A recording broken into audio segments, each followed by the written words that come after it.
Hi, this is Rigel. At magandang gabi, magandang umaga, magandang gabi.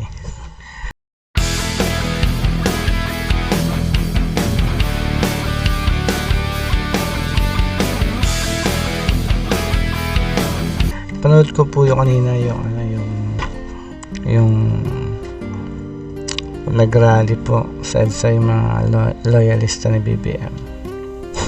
Kala ko po INC na po yung dumating. Hindi ko po alam kung bakit po nag-rally yung mga hindi ko alam kung ano po ang pinaglalaban nila. Hindi ko rin po alam kung sila po ay mga bayad o ano. Bakit sila, anong pinaglalaban? Hindi po natin alam kung anong pinaglalaban nila. Hindi ko maisip ko kung bakit sila nag-rally. Siguro po ay nakisabay lang po sila sa alam nyo na, nakabalitaan nila na mag-rally din yung INC. Siguro nakisabay po sila. Ayun nga po, ang masama yung inulan pa po sila.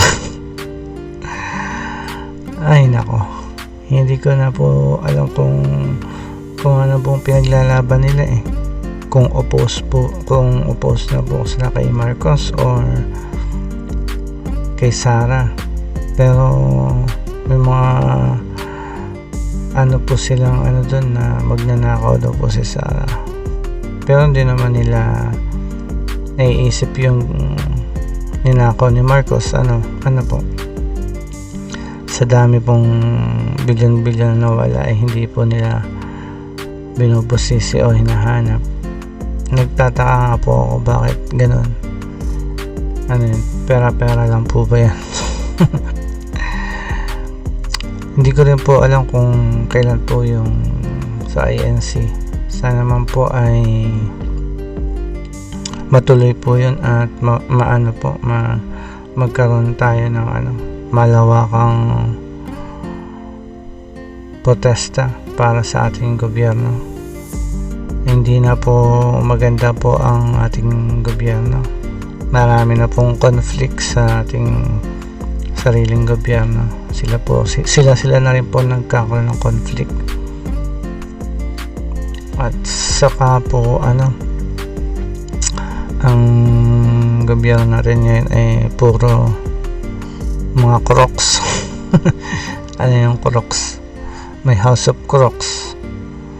Hindi na po nagagamit ng ayos yung ating mga budget sa pamahalaan. Halip na maitulong sa mahihirap, sa mga buhaya pa rin po napupunta.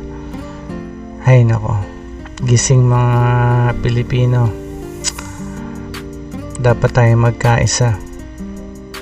Hindi yung mali ay ginagawang tama at yung tama ay ginagawang mali. Gising po tayo po ay mga simpleng mamamayan lang, pero pag tayo po ay nagkaisa, tayo po ay malakas. Baguhin na lang po natin yung history ngayon na pamahalaan, at sana po ay magtagumpay sila Sara Duterte at may malasakit po sa ating bansa. Yun po ang kailangan ng ating bansa, may malasakit. Yun ang kailangan ng ating bansa, may dignidad at hindi nabibili ng salapi. Kaya kaunti lang po ang umuupo sa gobyerno na hindi mukhang pera. Lahat po yung mga yan halos mukhang pera.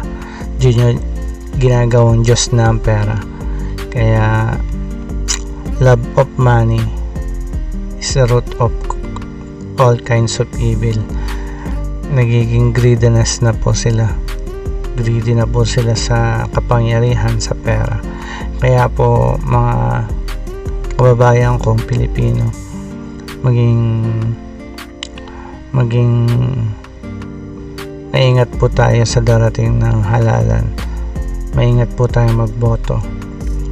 At piliin po natin yung mga taong talaga may malasakit sa ating bansa. Ayun lang po, ingat po kayo at maraming salamat. God bless po.